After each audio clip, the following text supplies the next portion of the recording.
Hello everyone, my name is Nikhil and welcome to the channel. आज का video काफ़ी crucial है आप सभी स्टूडेंट्स के लिए, क्योंकि आप लोग बहुत समय से डिमांड कर रहे थे कि सर आपने लगभग 5 गवर्नमेंट जॉब्स बता दी है इस महीने जिसको हम अप्लाई कर सकते हैं, जिसको कोई भी अप्लाई कर सकता है। तो इसमें से हम किसकी तैयारी करें, किसको प्रेफरेंस दें, कैसे इन सबको एक साथ अगर मैनेज किया जा सकता है तो करें, इन सारे डाउट्स को आज के वीडियो में हम क्लियर करने वाले हैं। स्लाइड पर चलते हैं। बहुत कम समय में हम देखेंगे इन सारे की सारी चीज़ों को, बहुत अच्छे तरीके से हम देखने वाले हैं। तो इन 4 गवर्नमेंट जॉब्स के बारे में हम लोग यहाँ पे बात करने वाले हैं। 3 ये हो गए, और ईपीएफओ के अंदर ही सोशल सिक्योरिटी असिस्टेंट का भी नोटिफिकेशन निकला है। शॉर्ट नोटिफिकेशन निकला था इसका, मैंने आपको इसके बारे में बता चुका हूँ। इसका फुल नोटिफिकेशन 27 को निकलेगा मार्च में, तो तब एक वीडियो बना करके उसके बारे में बताऊँगा। बट आज के इस वीडियो में इसको आरबीआई असिस्टेंट और एसएससी सिलेक्शन पोस्ट सबका कंपैरिजन करने वाले हैं, सब कुछ डिटेल में देखने वाले हैं। हम इन पॉइंट्स के ऊपर हमारा डिसीजन लेंगे कि सबसे पहले देखेंगे कि एग्जामिनेशन पैटर्न कैसा है, एग्जामिनेशंस का क्या कुछ चीज़ें मैच कर रही हैं, क्या इन चीज़ों को एक साथ तैयारी की जा सकती है, क्या किसको छोड़ा जाए एग्जामिनेशन पैटर्न के बेसिस पे, उसको हम देखेंगे। उसके बाद सैलरी इंपॉर्टेंट रोल है कि सैलरी किसकी ज़्यादा है, किसकी कम है, क्या आपको एक्सपेक्टेशन है, उसके हिसाब से चीज़ें खड़ी होती है कि नहीं। उसके बाद एग्जामिनेशन की टफनेस का कि भाई टफनेस किसकी ज़्यादा है, ये दोनों आपस में लिंक्ड है। एग्जामिनेशन पैटर्न का ही टफनेस आउटकम है, मैं लेवल करूँगा। उसके बाद पोस्टिंग अब देखेंगे किसकी पोस्टिंग कहाँ पर है, क्या आपको पोस्टिंग चाहिए, उसके हिसाब से आपको अप्लाई करना है। आप देख सकते हो यहाँ पे क्वेश्चन का कंपेरिजन, हर एक चीज़ हम देखने वाले हैं इस वीडियो में। बट एक चीज़ आपको बता दूँ, एक फ्री चीज़ के बारे में। भाई फिर से आपने पिछली बार दिया था ना एपीएफसी, ईओ और एओ का सिर्फ आपने दिया था फ्री स्कॉलरशिप टेस्ट, फ्री आपने लास्ट मेरे वीडियो में मैंने आपको बताया था। तो फिर से मैं स्क्रीन से हट जाता हूं आपको ताकि अच्छे से दिखे। तो यहां पर आपका एपीएफसी, ईओ और एओ, इन तीनों का ही आपका all India weekly live test होने वाला है 25 और 26 मार्च को। आज वीडियो डाल रहा हूं मैं 25 को, तो 25 को ही आज आप चाहो तो इसका मॉक टेस्ट दे सकते हो। बहुत ही बेहतरीन है। सबसे पहले तो ये फ्री है, आपको पता चलने वाला है कैसा पैटर्न आने वाला है, लेटेस्ट पैटर्न पता चलेगा। ऑल इंडिया आपको रैंकिंग मिलेगी, एआई बेस्ड एनालिसिस मिलेगा, कहाँ आपकी क्या गलती हो रही है आपको पता चलेगा, कंप्लीट आपको सोल्यूशन मिलने वाला है। तो बहुत ही ज़्यादा बेहतरीन चीज़ों में से ये एक है जो आपको अवेल करना चाहिए। मैं कहता हूँ हमेशा कि अभी आप पैसे दे रहे हो कुछ समय बाद इन सब चीज़ों के, तो लिंक डिस्क्रिप्शन में अवेलेबल है, अपने आप को रजिस्टर करिए। रजिस्टर करने के लिए कुछ ज़्यादा करने की जरूरत नहीं, आप देख सकते हो स्क्रीन पे। यहाँ पर आपको नाम नंबर अपना डालना है और यहाँ पर आपको ये सारी चीज़ें मिल जाएंगी और आप अपना अटेम्प्ट कर पाओगे टेस्ट। अंदर फ्री मॉक टेस्ट तो है ही, साथ में फ्री ई बुक्स भी है, 300 से ज़्यादा किताबें भी फ्री में अवेलेबल है। लास्ट वीडियो मैंने आपको बताया था कैसे उन सबको डाउनलोड करना है। तो भाई ऐसा मौका मत छोड़ो। एपीएफसी का मॉक टेस्ट मेरे मॉक टेस्ट की साइट पे भी अवेलेबल नहीं है, बट वो ऑली बोर्ड के पास अवेलेबल है। तो आपको लेटेस्ट पैटर्न अच्छे से समझने की ज़रूरत है, तो एपीएफसी का आप ज़रूर दो भाई, क्योंकि मैं तो नहीं मानता कि किसी के पास भी इतना अच्छा और बेस्ट अवेलेबल है और फ्री में यार, तो ज़रूर दो। मैं कहूँगा लिंक डिस्क्रिप्शन में अवेलेबल है, एक बार ज़रूर ट्राई आउट कर लेना इसको, ठीक है। तो ये आपको मैं बता ही चुका हूँ कि कौन कौन से क्राइटेरिया पे हम यहाँ पे बात करेंगे डिसीजन मेकिंग की तरफ। तो हम आ जाते हैं सबसे पहले क्राइटेरिया के ऊपर, एग्जामिनेशन पैटर्न यानी क्वेश्चन कंपैरिजन। किस किस तरीके के क्वेश्चन यहाँ पर आ रहे हैं, मैं अपने स्क्रीन से हट जाता हूं ताकि आपको चीज़ अच्छे से दिखें। किस किस तरीके के क्वेश्चन आएंगे, क्या कॉमन है, क्या हार्ड है, क्या इजी है, सब हम बारे में बात करने वाले हैं। तो देखिए सबसे पहले बात करते हैं इंग्लिश, क्या इसके अंदर कॉमन है, सबसे पहले वो देख लेते हैं अच्छे से। तो इंग्लिश का जो पेपर है वो सारे ही पेपर में कॉमन है। ईपीएफसी यानी assistant provident fund commissioner, EO AO आपका हो गया। एपीएफसी यहाँ से हटा देना, मैंने इसको अलग से यहाँ पर लिख दिया इसलिए, ठीक है। उसके बाद हमारा आरबीआई असिस्टेंट सिलेक्शन पोस्ट और ईपीएफओ एसएससी, ठीक है। तो इसके अंदर 10 क्वेश्चन इंग्लिश का आता है प्रोविडेंट फंड कमिश्नर के अंदर, 20 क्वेश्चन आपका आता है ईओ और एओ के अंदर, 30 क्वेश्चन आप देख सकते हो आरबीआई असिस्टेंट के प्रीलिम्स में और 40 क्वेश्चन मेंस में। इन दोनों एग्जामिनेशन में प्रीलिम्स और मेंस नहीं है, सिर्फ एक ही एग्जामिनेशन है। 25 क्वेश्चन सिलेक्शन पोस्ट में और 50 क्वेश्चन आपके एसएससी के अंदर आएंगे, सोशल सिक्योरिटी असिस्टेंट के अंदर। तो आपको ये समझ में आ रहा होगा साफ साफ कि कितना ज़्यादा इंपॉर्टेंस है एसएससी के अंदर इंग्लिश का, बहुत ज़्यादा इंपॉर्टेंस है। लेकिन सबसे अच्छी बात यह है कि इन सारों का सिलेबस ऑलमोस्ट सेम है। जब आप इंग्लिश पढ़ रहे होगे तो भले इसमें 10 क्वेश्चन है, इसमें 20 क्वेश्चन है, लेकिन पढ़ना एक ही चीज़ है। आपको समझ में आया, पढ़ना एक ही चीज़ है, भले अलग अलग यहाँ पे मार्किंग हो, मेहनत उतनी ही करनी है। बट डिफरेंस कहाँ पे आएगा, मॉक टेस्ट और प्रैक्टिस सेट आपको अलग अलग लगाने होंगे इन सारे एग्जामिनेशन के। तो इंग्लिश एक ऐसा टॉपिक है जो कि यहाँ पर आपका डील ब्रेकर या मेकर नहीं हो, कि वो सारों के अंदर कॉमन है। हाँ, टफनेस की बात करें तो सबसे टफेस्ट आपका प्रोविडेंट फंड कमिश्नर के 10 क्वेश्चन इंग्लिश के होंगे, और सेकंड में जो आपका है आरबीआई असिस्टेंट के होंगे। सबसे टफेस्ट की हायरार्की ये है आपकी। तो आपको इंग्लिश कोई पैरामीटर नहीं है, अगर आपका इंग्लिश कैसा भी हो आपको पढ़ाई करनी पड़ेगी सेम लेवल की सारे एग्जामिनेशन के लिए। तो इंग्लिश तो हम सारे एग्जामिनेशन में कॉमन मान के चल रहे हैं। अब सेकंड आता है हमारा क्वांट। क्वांट बोल लीजिए, मैथ बोल लीजिए, न्यूमेरिकल एबिलिटी बोल लीजिए, बहुत सारे एलिमेंट्री मैथ बोल लीजिए, बहुत सारे इसके नाम हैं। तो देखिए क्वांट जो है वो सबसे बड़ा टॉपिक है, सबसे टफेस्ट टॉपिक है। जहाँ पर न्यूमेरिकल एबिलिटी है वो थोड़ा इजी टॉपिक है, और स्टेट्स भी अगेन टफेस्ट टॉपिक है। क्वांट के अंदर हमारा न्यूमेरिकल एबिलिटी और स्टेट्स दोनों कवर हो जाता है एक्चुअली में, लेकिन स्टेट्स इसके अंदर किसी एग्जामिनेशन में अलग से भी है तो हम स्टेट्स को अलग से भी देखेंगे, यानी उसके अंदर स्टेट्स के मार्क्स भी ज़्यादा होंगे। ठीक है, तो हमारी सबसे पहले डिफरेंशिएशन यहीं पे हो जाता है कि अगर आपका मैथ वीक है तो न्यूमेरिकल एबिलिटी वाले पे ध्यान देंगे, मैथ आपका ठीक है तो क्वांट और स्टैटिस्टिक्स वाले पे हम ध्यान दे देंगे। तो हम आ जाते हैं स्क्रीन पे और देखते हैं अच्छे से। स्क्रीन पे तो हम ठीक है, तो यहाँ पर हम देखते हैं क्वांट के अंदर APFC assistant provident fund commissioner के अंदर आपके एक भी क्वेश्चन नहीं आने वाला है। मतलब क्वांट और न्यूमेरिकल एबिलिटी ऐसे अलग नहीं है, क्वांट के अंदर न्यूमेरिकल एबिलिटी अपने आप ही आ जाता है। अगर क्वांट को हम 100 मार्क्स का लेकर के चलते हैं तो न्यूमेरिकल एबिलिटी को 60 मार्क्स का लेकर चलेंगे। ये सुपर सेट है क्वांट, जिसका एक सबसेट है न्यूमेरिकल एबिलिटी।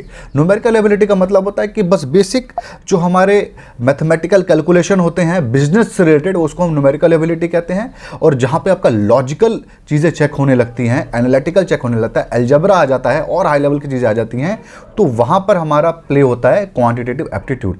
जैसे ट्रिग्नोमेट्री का कोई गेम नहीं है हमारा न्यूमेरिकल एबिलिटी के अंदर, लेकिन क्वांट के अंदर ट्रिग्नोमेट्री का बहुत ज़्यादा इंपॉर्टेंस है। आपको ये चीज़ समझ में आया? तो ये आपको समझना है, क्वांट एक बहुत बड़ा टॉपिक है। और प्रोविडेंट फंड कमिश्नर के अंदर एक भी क्वेश्चन नहीं आएगा, लेकिन ईओ और एओ के अंदर 15 क्वेश्चन आपके आएंगे। आरबीआई असिस्टेंट के अंदर भी क्वांट नहीं है, 20 क्वेश्चन सिलेक्शन पोस्ट में क्वांट के हैं और 25 क्वेश्चन आपके सोशल सिक्योरिटी असिस्टेंट के अंदर हैं। और आपको ये चीज़ समझ में आना चाहिए कि न्यूमेरिकल एबिलिटी पहले से इंक्लूडेड है क्वांट के अंदर, अलग से आपको नहीं पढ़ना होता है, ये इसका पार्ट है न्यूमेरिकल एबिलिटी। अब न्यूमेरिकल एबिलिटी जो ईजी पार्ट है, थोड़ा सा जो कैलकुलेटिव ज़्यादा होता है, कैलकुलेशन के बेसिस पे होता है, तो उसके 20 क्वेश्चन आपके प्रोविडेंट फंड कमिश्नर में होंगे, ई और एओ में नहीं होंगे, क्योंकि यहाँ पे 15 में इंक्लूडेड पहले से ही है। ठीक है, और यहां पर देखो आरबीआई असिस्टेंट में 35 क्वेश्चन प्रीलिम्स में और 40 आपके मेंस में आएंगे न्यूमेरिकल एबिलिटी के। समझ में आया आपको? और यहां पर numerical ability SSC selection post और एसएससी में इसलिए नहीं है क्योंकि ऊपर क्वांट में पहले से चीज़ इंक्लूडेड है हमारे पास। समझ में आया आपको? स्टेट्स पे आ जाते हैं। स्टेट्स के 10 क्वेश्चन आपके आएंगे प्रोविडेंट फंड कमिश्नर के अंदर, तो आप अप्लाई कर रहे होगे, ये बात ज़रूर ध्यान में रखना कि भाई यहां पर आपको स्टेट्स का पढ़ाई करना पड़ेगा। स्टेट्स के क्वेश्चन ईओ में एक भी नहीं आएगा, आरबीआई असिस्टेंट में एक भी नहीं आएगा। 5 क्वेश्चन आपके सिलेक्शन पोस्ट के अंदर और 5 आपके एसएससी के अंदर आएंगे। ये आपके अगेन क्वांट के ही पार्ट हो गए, तो 25 क्वेश्चन यहाँ पे आपका क्वांट में आएगा और यहाँ पे 25 जो यहाँ पर है ना, ये 30 हो जाएगा हमारा एसएससी के अंदर। तो ये 30 क्वेश्चन होंगे, 25 क्वेश्चन होंगे टोटल क्वांट के, लेकिन उसको बाइफरकेट कर दिया मैंने कि 5 आपके स्टेट्स के होंगे और ये बहुत इजी लेवल के होंगे और ये स्टेट्स के लेवल बहुत ज़्यादा हाई होंगे, 10 मार्क्स बहुत हाई लेवल के होंगे। बट यहाँ पे स्टिल अगर हमको तैयारी करनी है, अगर हम क्वांट की पढ़ाई करते हैं, एसएससी सीजीएल हमारा फोकस रहा है, तो वो एसएससी सीजीएल के अंडर में आएंगे सारे के सारे। आपने सीडीएस की तैयारी की है, आपने एफकेट की तैयारी की है, तो ये सारे एग्जामिनेशंस आपके अंडर आएंगे। तो अगर आपने क्वांट की पढ़ाई कर रहे हो तो इनमें से किसी का भी फॉर्म आप अप्लाई कर सकते हो। आपका मैथ वीक हो रहा है अगर, तो न्यूमेरिकल एबिलिटी वाले फॉर्म को भरिए, ना कि क्वांट वाले फॉर्म को। ये 2 पैरामीटर आपको समझ में आया जो कि बहुत क्रूशियल था। रीजनिंग पे आ जाते हैं। रीजनिंग ज़्यादातर बच्चों का अच्छा ही होता है, तो रीजनिंग की अगर बात करते हैं हम यहाँ पे, तो 10 क्वेश्चन एपीएफसी के अंदर, 5 आपके ईओ में के अंदर, और यहाँ पर देखिए आरबीआई असिस्टेंट के अंदर 35 और 40 है प्रीलिम्स और मेंस में, 25 आपके सिलेक्शन पोस्ट में तो और 30 आपके एसएससी के अंदर। तो रीजनिंग आपका वीक है तो आपको साफ साफ दिख रहा होगा कि कहाँ आपको अप्लाई करना है, यूपीएससी के फॉर्म में अप्लाई करना है। यूपीएससी का वैसे भी रीजनिंग को बहुत ज़्यादा इंपॉर्टेंस नहीं देती है, तो कभी भी उसके किसी भी एग्जामिनेशन में बहुत बड़ा रोल प्ले नहीं करता है रीजनिंग, तो यहाँ पर भी यही पैटर्न आपका फॉलो होता है। तो आपके 10 क्वेश्चन और 5 क्वेश्चन रीजनिंग के हैं, बाकी यहाँ पे काफ़ी ज़्यादा क्रूशियल रोल प्ले हो रहा है। अगर आपने बैंकिंग की तैयारी की है, आरबीआई असिस्टेंट इसके अंदर जो है सिर्फ वही थोड़ा सा आपके पजल लेवल का क्वेश्चन आएगा, पजल जिसके अंदर आएंगे। इसके अलावा इसके अंदर किसी के अंदर भी पजल के क्वेश्चन नहीं आएंगे, कोई भी बैंकिंग पैटर्न फॉलो नहीं होता है। तो रीजनिंग अगर आपका बहुत वीक है तो आरबीआई असिस्टेंट के एग्जामिनेशन से थोड़ा सा आप दूरी बना सकते हैं, बाकी एग्जामिनेशन के अंदर आपको दूरी बनाने की जरूरत नहीं है। तो आपको समझ में आया, अगर आपकी रीजनिंग अच्छी है, क्वांट अच्छा है और इंग्लिश अच्छी है, अच्छी ना भी हो लेकिन आपने तैयारी अच्छे से कर रखी है एसएससी सीजीएल लेवल की, तो इन चारों टॉपिक के अंदर आपको कोई प्रॉब्लम नहीं होने वाली है। किसी भी एग्जामिनेशन में आप सारे फॉर्म को भर सकते हो। यहाँ पे डिसीजन मेकर नहीं है, डील ब्रेकर इसके बाद स्टार्ट होता है। आप देखो यहाँ पे स्क्रीन पे डील ब्रेकर यहाँ पर है, ये 2 टॉपिक। सबसे ज़्यादा है जनरल अवेयरनेस। अगर आपका जनरल अवेयरनेस का टॉपिक देखो तो 49 क्वेश्चन है आपके असिस्टेंट प्रोविडेंट फंड कमिश्नर के अंदर, और 46 इसके अंदर बहुत सारे टॉपिक्स हमारे इंक्लूडेड हैं। 49 के अंदर बहुत सारे क्वांट हो गया, हिस्ट्री हो गया, सब कुछ मिला करके आपका मैं बता रहा हूँ, ठीक है। 49 इसमें है, 46 इसमें है, 40 आपका आरबीआई असिस्टेंट के अंदर है, लेकिन बताऊंगा क्या इसके अंदर है, और 25 आपके सिलेक्शन पोस्ट में है, 30 आपके एसएससी के अंदर है। लेकिन पॉइंट यहाँ पर यह है कि इसके अंदर क्या चीज़ें मैच हो रही हैं। अगर मैं प्रोविडेंट फंड कमिश्नर का 49 क्वेश्चन मार देता हूँ तो ये 46 कवर हो जाएगा अपने आप, ये ऑटोमेटिकली कवर हो जाएगा। ये 40 में से आपका लगभग 30-35 मार्क्स कवर हो जाएगा, क्योंकि इसके अंदर आपको पढ़ना है इकोनॉमिक सर्वे और बेसिक इकोनॉमिक्स, जो कि इसके अंदर 30 से 35 मार्क्स कवर करेगा। बस इंश्योरेंस के क्वेश्चन और बैंकिंग के क्वेश्चन आपके इसके अंदर नहीं पढ़ने हैं, तो यहां पर आपको 5 से 10 नंबर, मैक्सिमम 10 नहीं आता है, 5 से 7 नंबर ही आपको पढ़ना पड़ेगा। ये 25 क्वेश्चन आपके सारे के सारे कवर हो जाएंगे इस 49 क्वेश्चन में, और ये 30 क्वेश्चन भी आपके सारे के सारे कवर हो जाएंगे। अगर मैं इन दोनों को हटा दूं, मतलब कि अगर यहाँ पे एपीएफसी और ईपीएफओ का फॉर्म आप नहीं भरे हो, इन तीनों को हम कंपैरिजन करें, इन तीनों के अंदर बात करें, तो इन तीनों के अंदर इकोनॉमिक और जो हमारा इकोनॉमिक सर्वे जो होता है वो कॉमन आता है। इसके अंदर 25 में से 10 नंबर के आसपास या 5 नंबर के आसपास आएगा, सॉरी 5 से 7 नंबर ही आएगा, 10 नहीं आएगा इसके अंदर। इसके अंदर आपका आएगा लगभग 15 नंबर का, 10 से 15 नंबर का आएगा आपका, और ये 40 में से आपका लेके चलो 20 नंबर से 30 नंबर आपका आएगा। तो ये आपको समझ में आया, इकोनॉमिक और इकोनॉमिक सर्वे आपने पढ़ रखा है, तो ये तीनों में कॉमन है। उसके बाद जो स्टैटिक पोर्शन है वो तीनों में अलग है। आपका बैंकिंग और इंश्योरेंस के क्वेश्चन आएंगे किसके अंदर, एसएसओ वाले के अंदर और आरबीआई असिस्टेंट के अंदर।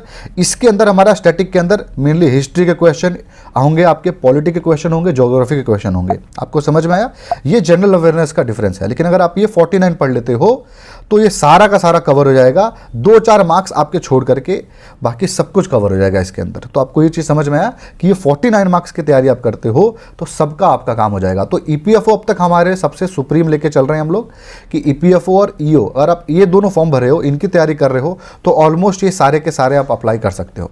नेक्स्ट हमारा कंप्यूटर है। कंप्यूटर की बात करें तो 9 क्वेश्चन ईओओ के अंदर, सॉरी ईपीएफसी के अंदर, 8 ईओओ में, 40 आपके आरबीआई असिस्टेंट में और 10 आपके एसएससी के अंदर। और यहाँ पे एसएससी सिलेक्शन पोस्ट में कोई ऐसे इसका कंप्यूटर का अलग से टॉपिक नहीं है। यहाँ पर देखिए अलग से टॉपिक नहीं है, 1 क्वेश्चन 2 क्वेश्चन आ जाता है, लेकिन ऐसा कुछ नहीं है कि अलग से पढ़ाई करनी है। लेकिन कंप्यूटर को लेकर के आपको ये चीज़ समझ लेनी है कि कंप्यूटर की पढ़ाई सेम है, जैसे इंग्लिश के अंदर थी वैसे ही है। एक ही पीडीएफ पढ़ना है जो मैं टेलीग्राम पे दे चुका हूँ। इकोनॉमिक अवेयरनेस और इकोनॉमिक का भी क्लास पीडीएफ आपकी रेडी है, मैं इसलिए नहीं दे रहा हूँ क्योंकि उसकी क्लास लेने वाला हूँ, तो क्लास के साथ आपको पीडीएफ प्रोवाइड करूंगा तो चीज़ें ज़्यादा समझ में आएंगी। वरना आप पीडीएफ को देख करके पहले जज करोगे कि आपको समझ में नहीं आ रहा है, फिर आ रहा है ज़्यादा, तो आप वीडियो नहीं देखोगे। तो वीडियो के साथ मैं आपको उसको लॉन्च करूंगा। तो इकोनॉमिक सर्वे और इकोनॉमिक्स का आपको वीडियो मिलने वाला है और साथ में पीडीएफ मिलने वाला है, उसके बाहर से कुछ भी नहीं आएगा इसमें से किसी भी एग्जामिनेशन के अंदर, ठीक है।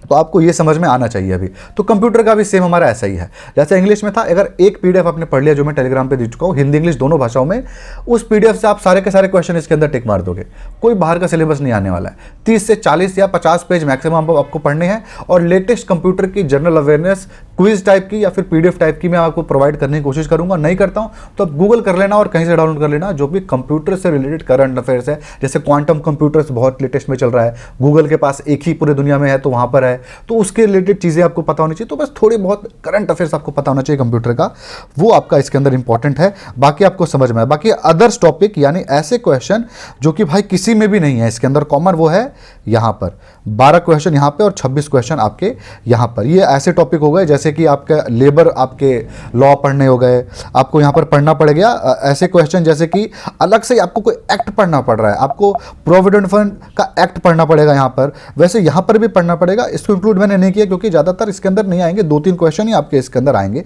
इसलिए मैंने इंक्लूड नहीं किया। इसके अंदर प्रॉपर एक्ट आपका पढ़ना पड़ेगा। तो आपको ये समझ में आया कि अगर ईपीएफ और ईओ अप्लाई करते हो तो सबसे ज़्यादा डील ब्रेकर आपके लिए करंट अफेयर्स होंगे, क्योंकि यहाँ पर थोड़ी ज़्यादा पढ़ाई करनी पड़ेगी, और आपके अदर्स टॉपिक, ये 12 क्वेश्चन के लिए आपको थोड़ी पढ़ाई करनी पड़ेगी। एल्स अगर आप ईओ, ए और एपीएफसी के लिए तैयारी करते हो तो मेरा डिसीजन यहाँ पर यह है कि आप ये सारे फॉर्म अप्लाई कर सकते हो अगर आपके पास पैसे हैं तो। पैसे भी यहाँ पे बहुत इंपॉर्टेंट रोल प्ले करेगा। हम ये वीडियो इसलिए बना रहे हैं क्योंकि पैसे कम है, पैसे ज़्यादा होते तो भर देंगे यार, देखते हैं क्या करेंगे। और वैसे भी अगर आपको बहुत सीरियस कैंडिडेट हो, आगे भी अभी हम डिसीजन के 2 स्टेप्स बच रहे हैं हमारे, उनको लेकर के फैसला लेना है, पर पैटर्न के हिसाब से यहाँ पर ये आपको समझना है कि तैयारी एक साथ की जा सकती है। और इसकी EPFO AO की इसकी तैयारी तो मैं आपको चैनल पे कराने वाला हूँ। तो टोटल यहाँ पे एक बार देख लेते हैं, 120 क्वेश्चन, ये 100 क्वेश्चन प्रीलिम्स में, 200 क्वेश्चन मेंस में, 100 क्वेश्चन आपके सिलेक्शन पोस्ट का और 150 क्वेश्चन SSC का। तो ये आपका एनालिसिस है जो आपको दिख रहा होगा स्क्रीन पे। आप इसको चाहो तो डाउनलोड कर सकते हो, जो PDF आपको दिख रही है ना स्क्रीन पे, आप इसको डाउनलोड भी कर सकते हो। नेक्स्ट स्लाइड के ऊपर आ जाते हैं। अब नेक्स्ट है हमारा टफनेस क्या है एग्जामिनेशन का। टफनेस का लेवल अगर देखा जाए तो EPFO AO का तो लेवल समझ में आ रहा है, थोड़ा सा टफ है, लेकिन बाकी का क्या लेवल है समझ में नहीं आ रहा। तो हम देखते हैं स्क्रीन के ऊपर। एग्जाम टाइप सबसे पहले देखते हैं, single exam prelims mains, single exam prelims mains. अब यहाँ पर हमने देख लिया एग्जामिनेशन का पैटर्न के हिसाब से क्या चीज़ थी, ठीक है।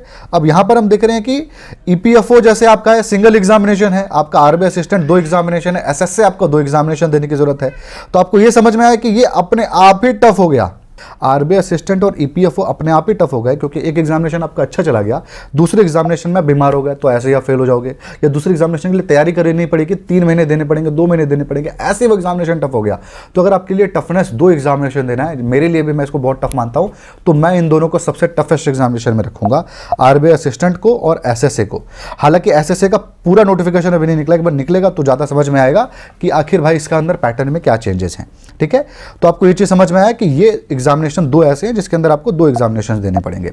अब आते हैं एग्जामिनेशन के लेवल के टफनेस की। ऐसे भी आपकी पढ़ाई का कंपैरिजन कर दिया जाए तो टफेस्ट आपका है लेवल 4 पे प्रोविडेंट फंड कमिश्नर का, और लेवल 3 यहाँ पर आपको प्रीलिम्स और मेंस एग्जामिनेशन की वजह से 2 बार पढ़ने की वजह से, सिलेबस को रिपीटेशन की वजह से आपका लेवल 3 पे आते हैं SSC और RBI असिस्टेंट। फिर आपका EO और AO आता है लेवल 2 पे, और आता है SSC सिलेक्शन पोस्ट लेवल 1।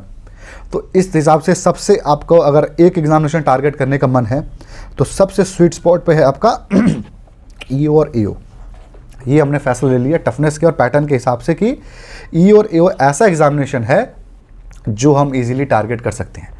ये टेलर मेड चीज़ नहीं है, ये मैं जनरलाइज बता रहा हूँ। अगर टेलर मेड मतलब क्या होगा, अगर आपका क्वांट एकदम ही वीक है तो आपके लिए EO के 15 क्वेश्चन बहुत मुश्किल हो जाएंगे, तो आपके लिए चीज़ें, या फिर GS आपका एकदम खत्म है तो 46 नंबर आपके 0 हो जाएंगे। तो मैं जनरल आइडिया दे रहा हूँ, एक बंदा जिसका कोई एक चीज़ बहुत ख़राब है उसके लिए आइडिया नहीं दे रहा हूँ, वो आपको डिसीजन अपना लेना पड़ेगा। पर ये यहाँ पर मैं मानता हूँ कि ये सबसे स्वीट स्पॉट पे है, सबसे ईजी एग्जामिनेशन में हम इसी को लेकर चलते हैं, EO और AO को। तो हैंड्स डाउन ये बेस्ट, अगर एक ही करना है तैयारी तो इसका करिए मेरे हिसाब से। और मेरे हिसाब से तैयारी एक साथ सबकी भी की जा सकती है। EO AO को आप मेन में लेके चलिए, और क्वांट, रीजनिंग, इंग्लिश इन सबको खत्म कर दीजिए बाकी एग्जामिनेशन के लेवल पे, और फिर आपका जनरल अवेयरनेस EO AO के लेवल पे खत्म करिए, तो आप सारे के सारे फॉर्म भी दे पाओगे अगर पैसे की आपकी किल्लत नहीं है तो, ठीक है। अब आ जाते हैं हम सैलरी और पोस्टिंग के ऊपर। ये बहुत बड़ा डिसीजन मेकर है। सैलरी किसकी ज़्यादा है भाई, एक ही की तैयारी करूंगा, ध्यान लगाऊंगा, मेहनत करूंगा तो सैलरी ज़्यादा चाहिए। तो सैलरी ज़्यादा भाई प्रोविडेंट फंड कमिश्नर की आप लेके चलो 1 लाख रुपए सैलरी मिल जाएगी। RBI असिस्टेंट की लगभग 55,000 रुपये मिलेगी। EPFO AO की लगभग 80,000 मिलेगी। सिलेक्शन पोस्ट में डिपेंड करता है, आप 10th लेवल की पोस्ट के लिए कर रहे हो, 12th के लिए कर रहे हो, ग्रेजुएशन लेवल के कर रहे हो। मैं जो भी कंपेरिजन कर रहा था वो ग्रेजुएशन लेवल के हिसाब से कर रहा था, सबसे टफेस्ट वाले को लेकर कर रहा था। अगर आप 10th 12th पे करते हो तो ये आपका और ईजी हो जाएगा पेपर, ठीक है। और आपके पास SSC के लिए तो 52,000 रुपये आपकी सैलरी है यहाँ पर। तो ये आपका सैलरी का ब्रेकअप हो गया। सैलरी के हिसाब से आप खुद अपना फैसला लोगे। पोस्टिंग के हिसाब से देख लेते हैं। ऑल इंडिया पोस्टिंग है APFC की, RBI असिस्टेंट की स्टेट वाइज है, तो आपको एक ही स्टेट में रहना पड़ेगा, वहीं पर आपको जिंदगी बितानी पड़ेगी, और आपका स्टेट में कितनी वैकेंसी है ये भी आपको देखना पड़ेगा। तो असिस्टेंट, RBI असिस्टेंट का भी नोटिफिकेशन नहीं निकला है, इसका निकलेगा तो इसके बारे में बताऊंगा, तब आप चीज़ें देख लेना। वैसे मैं इसके ऊपर डिटेल वीडियो बना चुका हूँ कुछ दिन पहले कि निकलेगा तो उसके अंदर क्या क्या चीज़ें होने वाली हैं। EO AO भी ऑल इंडिया है, सिलेक्शन पोस्ट भी ऑल इंडिया है, SSC हमारा स्टेट वाइज है, ठीक है। तो ये आपको समझ में आया कि आपको स्टेट वाइज पोस्टिंग मिलेगी, स्टेट वाइज अब चीज़ें रहोगी इन दोनों के अंदर। तो इस हिसाब से आपको अपना फैसला लेना है। आपके स्टेट में वैकेंसी अगर नहीं निकलेगी RBI असिस्टेंट की तो आप छोड़ देना, आपके SSC में नहीं निकलेगी तो आपको छोड़ना पड़ेगा, आपको ऑल इंडिया ही बैठना पड़ेगा। तो इस तरीके से आपको डिसीजन लेना है अपना। मैंने आपको क्राइटेरिया बता दिया कि इन 3 चीज़ों को लेकर के आपको फैसला लेना है, इसके अलावा और कोई पैरामीटर नहीं है इसके अंदर। कोई डाउट आएगा तो आप कमेंट मुझे कर सकते हो। हालांकि इसके अंदर मैंने और भी सैलरी वगैरह यहाँ पे इंक्लूड किया हुआ है, इस PDF के अंदर ना डाउनलोड कर लेना, हर एक चीज़ मैंने इंक्लूड किया हुआ है। सिलेक्शन पोस्ट का पैटर्न क्या होगा, RBI असिस्टेंट का पैटर्न क्या होगा, EO AO का क्या पैटर्न होगा, आप सब यहाँ पर देख सकते हो। SSC का क्या पैटर्न होगा, सब कुछ यहाँ पे अवेलेबल है। टॉपिक वाइज वेटेज आपके सिलेक्शन पोस्ट में किस टॉपिक से कितने क्वेश्चन आएंगे, यहाँ पे आपको सब कुछ देखने को मिल जाएगा। यहाँ पे आपको EOO के अंदर क्या टॉपिक कैसे होएगा सब कुछ आपको मिल जाएगा। वैसे मैं सबके ऊपर भी बात कर चुका हूँ, आपको शायद पता नहीं हो, नए बच्चे हो तो मैं सारी के सारे एग्जामिनेशन जो इसके अंदर है सबके ऊपर स्ट्रैटेजी वीडियो बना चुका हूँ। मेरा चैनल एक बार आप ज़रूर खंगाल लेना ताकि आपको उन चीज़ों के बारे में भी पता चल सके, उन इन्फॉर्मेशन को भी आप देख पाओ। तो इस PDF के अंदर मैं सारी चीज़ें आपको प्रोवाइड कर चुका हूँ और आपको चीज़ें समझ में आ रही होंगी कि भाई क्या क्या चीज़ें कैसे हैं इसके अंदर। तो आई थिंक मैंने आपका इस डाउट को क्लियर किया होगा। मैंने कोशिश की इस डाउट को क्लियर करने की, क्योंकि बहुत जेन्युइन डाउट था। तो बस ये था आज की वीडियो में। आई होप आपको इस वीडियो से फ़ायदा मिला होगा। अगर वीडियो से फ़ायदा मिला है तो इस वीडियो को लाइक ज़रूर करें, कमेंट करें अपने डाउट को, और अगर आपको ऐसे और वीडियो देखने होंगे तो अपने चैनल को भी जरूर सब्सक्राइब करें। Thank you.